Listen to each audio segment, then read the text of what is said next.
Welcome to Brainish English Stories. At 4 o'clock in Gdin station, 13 miles from Vres, rain was pouring down heavily. But of the two people waiting for the train, only one was under the shelter. When the other absent-mindedly stepped under the glass, the first person left their seat to avoid the rain. They stayed outside, facing the wind and rain, looking at the silver and gold line on the horizon under the dark clouds, and the amber glow spreading through the clouds. Mademoiselle Helene Marie Denise Bonin-Watlot, the signalman's eldest daughter, who Farquhar had become friends with on his trips to Brussels, came over and talked to him about the forks she had washed and the garters she was wearing. But today, Farquhar didn't get any chocolates from her big pocket in her coat. When the train arrived, the two rivals got into different carriages as far from each other as possible.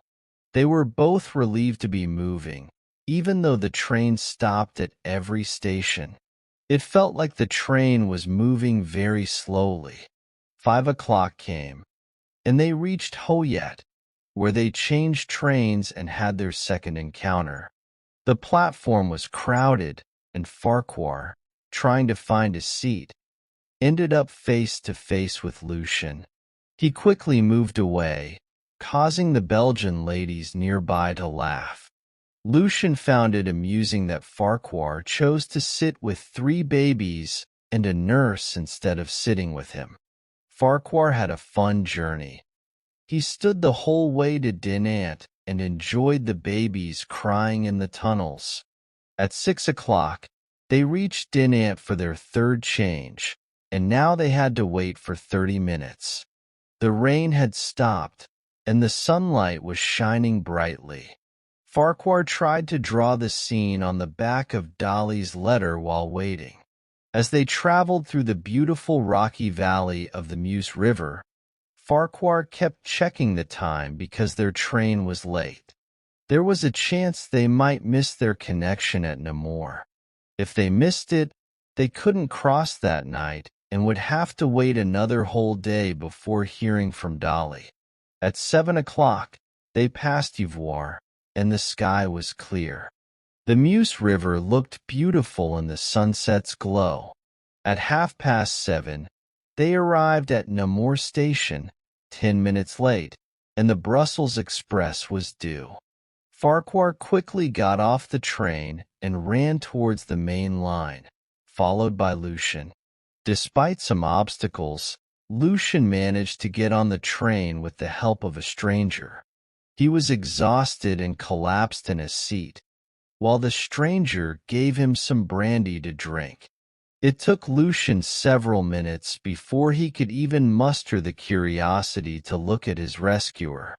Once Lucien's heart calmed down and his vision cleared, he saw that the person with him was a slim, fair-haired young Englishman in a gray outfit who was looking at him kindly with dark gray eyes. Lucien smiled back and saluted him because he couldn't speak yet. "You almost missed the train," said the stranger. Lucien nodded. "I hope I didn't rip your coat." Lucien checked and found a long tear, but he smiled anyway. "No, it's okay, thanks. I really appreciate your help. I was determined to catch this train. There would have been trouble if I'd missed it." I'm glad. "Are you crossing tonight?" "Yes, I'm going back," said the stranger, taking out a newspaper from his bag. Lucien guessed it would be the Spectator and moved a coin from one pocket to the other when he saw it. Then came the Engineer Journal. "Ah," Lucien thought to himself, "so you're a soldier, huh? That's why you look so sharp." He said aloud, "I kind of think you saved my life, you know, by pulling you in." "Surely not." "No, not like that. By giving me ODV. You shouldn't run if you have heart problems," said the stranger, starting to read the Spectator. 13 different doctors have told me the same thing, Lucian admitted. But it's one of those things I can't seem to remember. I understand. It must be hard, the stranger agreed, focusing on the newspaper. Lucian didn't feel like talking more in front of the serious newspaper, even though he didn't like his own thoughts. He studied the stranger's delicate and somewhat feminine face and long eyelashes, trying to guess his personality from them and his position and future from his clothes. The more he looked, the more he felt like he should know him. "Where have I seen your face before? It seems so familiar to me," whistled Lucian softly to himself, trying to remember, like solving one of those tricky puzzles from Sunday school. Bright sunlight, a wooden door frame, and someone standing beside him. These fragments popped into his head, but he couldn't put them together. His feverish mind had calmed down. Lucian wasn't naturally excitable. It was Farquhar's stormy personality that threw him off. Even in his wildest moments, he never let one feeling take over completely, unlike Farquhar. So now, while he worried about Dolly, he also spun a dramatic story about the quiet young man from The Spectator. By the time they reached Brussels, Lucian had imagined him as a bigamist or even a trigamist, unsure if he had poisoned his first wife or his mother. 9, 10, half past. Darkness had fallen, stars twinkling in the sky, and the wind blew steadily from the southwest, reminding Lucian of the strong trade winds.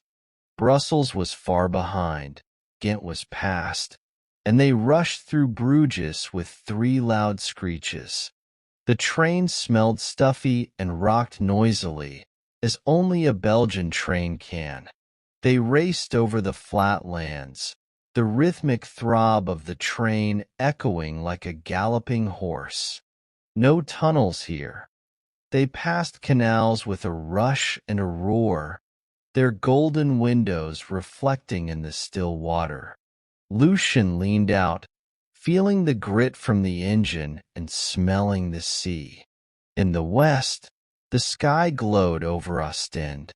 He imagined the aristocratic stranger locked up in a dark prison, facing the gallows, as he turned from his fantasies to face reality.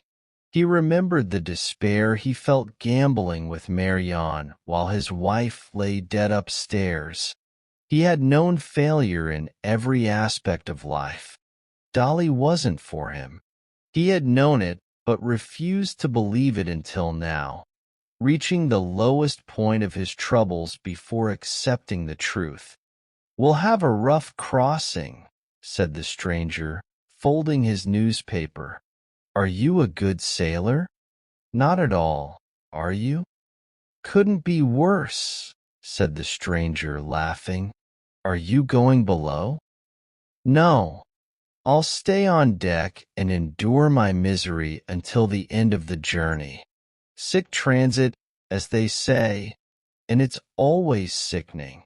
You'll get soaked if you stay on deck tonight. Why not try a private cabin? They're comfortable."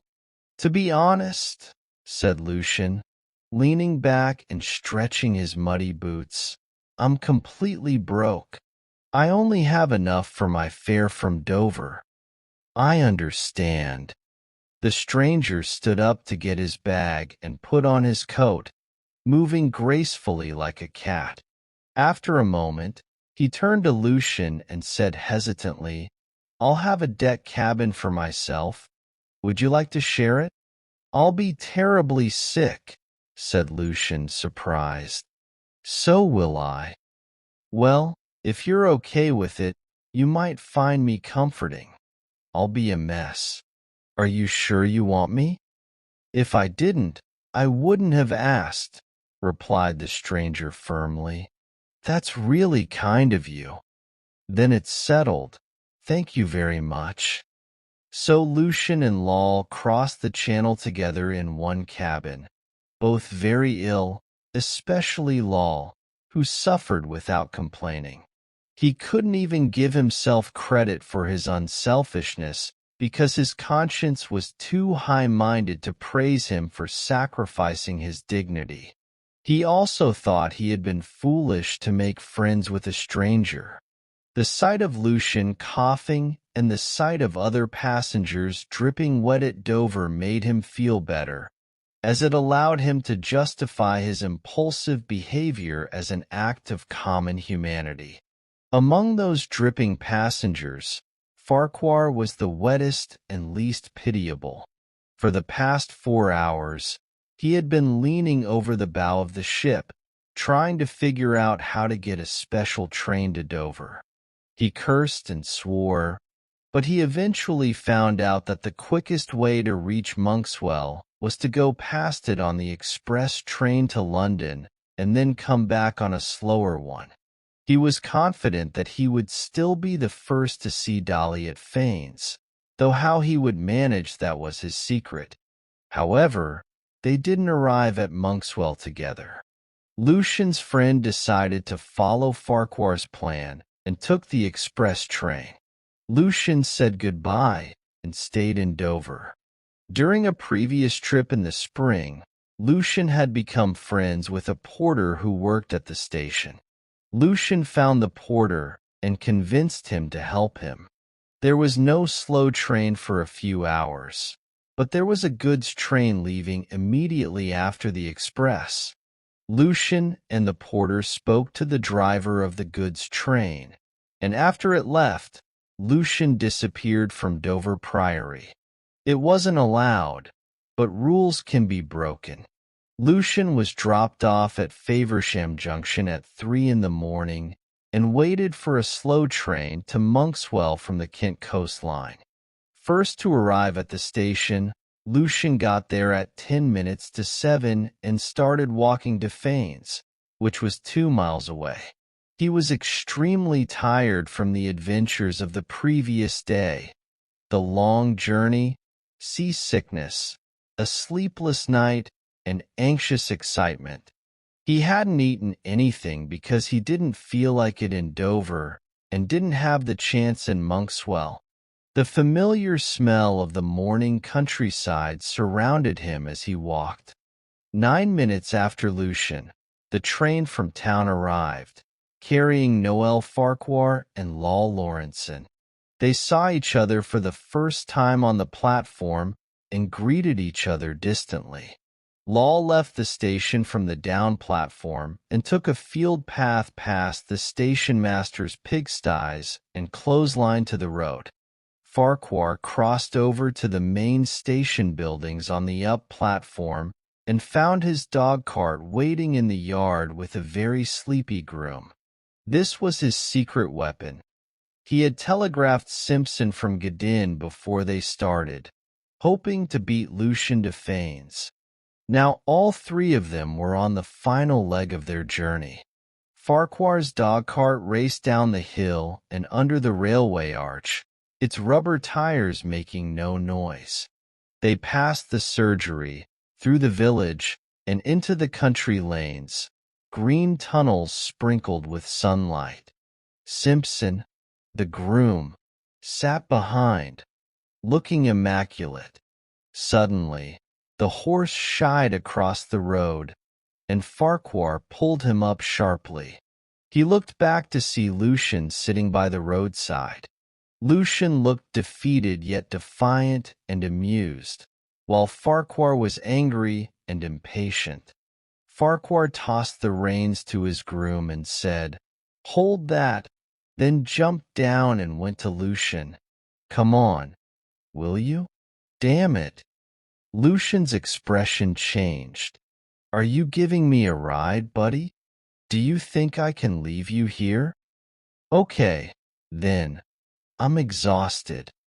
For the second time, Farquhar picked him up and put him in the dog cart, and they drove on together.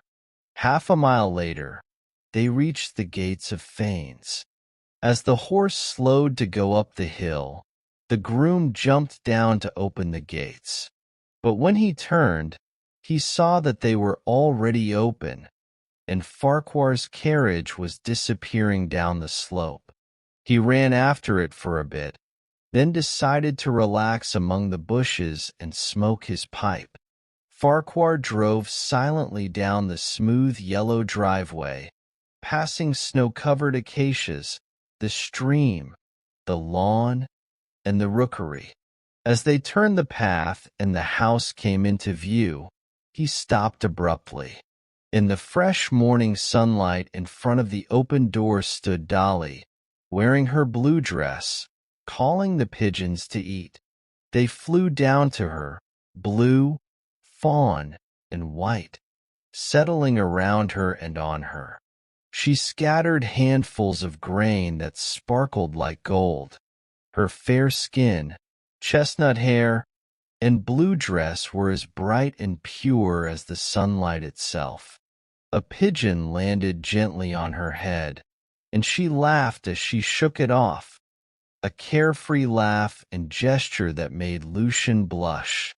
Then Farquhar's hand rested on his arm, and he noticed something he hadn't seen before, something Dolly, with her back turned, still hadn't noticed.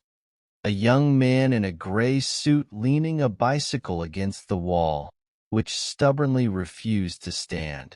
He finally managed to balance it, approached quietly, and put his arm around her waist.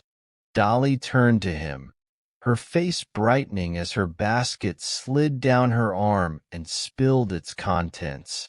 "You!" she exclaimed. "Back already? I've wished 10 times an hour I hadn't sent you, lol." Lucian closed his eyes. Without a word, Farquhar grabbed the chestnut horse's reins and whipped him, sending him flying back up the driveway, scattering pebbles with every step.